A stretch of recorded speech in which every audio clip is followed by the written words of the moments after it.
vous êtes à l'origine de la Manif pour tous, de la fameuse Manif pour tous, et vous êtes le premier président de cette association, la Manif pour tous. Voilà, je suis un de ceux qui sont à l'origine de cette association, donc qu'on a créée au mois d'octobre 2012 comme structure qui consistait à porter la première manifestation du 17 novembre 2012, celle qui a tout lancé. Et alors donc, que le 17 novembre 2012, là, de vous à moi, là, entre nous, vous pensiez être 20 000, 30 000 et vous vous êtes retrouvé 120 000, comme dirait l'autre. C'est exactement ça. Techniquement, la manifestation avait été organisée pour un format de 30 000 personnes. Donc les moyens sonos, on avait très peu de moyens pour la manif du 17 novembre. Donc on s'était fixé un objectif qu'on n'avait pas affiché publiquement, mais dans notre tête c'était clair, c'est-à-dire si on est 30 000, ça commencera à faire une belle petite manif. Parce que 30 000 personnes à Paris, c'est pas tous les jours qu'il y en a. Hein. Donc ça commence déjà à être une belle manif. Et quand on s'est retrouvé à 120 000 avec un cortège énorme, dont plus de la moitié n'était pas sonorisé, parce qu'il n'y avait pas assez de chars ou de moyens, etc.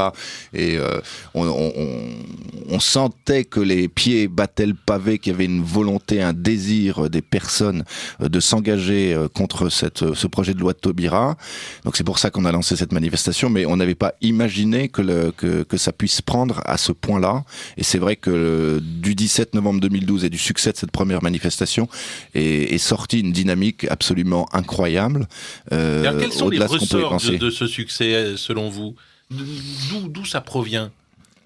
Je pense que en s'attaquant au mariage et bien au-delà du mariage à ce qu'il y a de plus élémentaire dans ce qui constitue l'humanité, c'est-à-dire le fait que l'humanité est constituée hommes et femmes, le fait que la famille c'est le père, la mère, l'enfant, qui sont les choses les plus élémentaires en fait et qui correspondent à l'expérience commune de l'humanité, quelles que soient les cultures et les époques.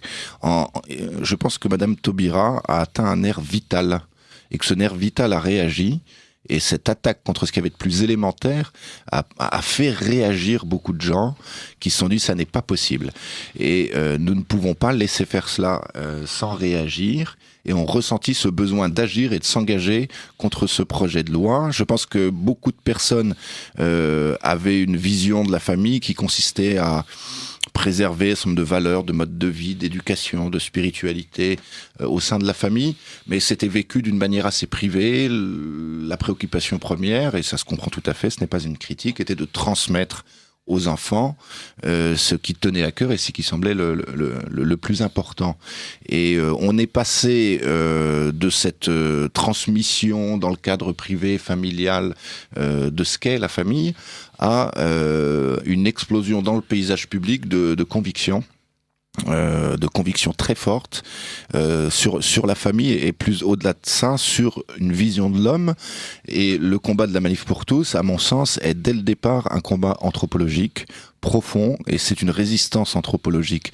On retrouvera cet adjectif parce que je pense qu'il caractérise assez bien votre livre. Résistance oui, Ludovine de la Rochère, après la manifestation du 13 janvier, je crois, s'adressant aux militants, elle leur a dit « Nous sommes un Solidarność anthropologique », donc un mouvement de résistance anthropologique. Et je crois que ça définit assez bien ce qui s'est passé. Et cette résistance anthropologique est devenue une mouvance puissante de société civile qui a répondu à des aspirations profondes du cœur de la société.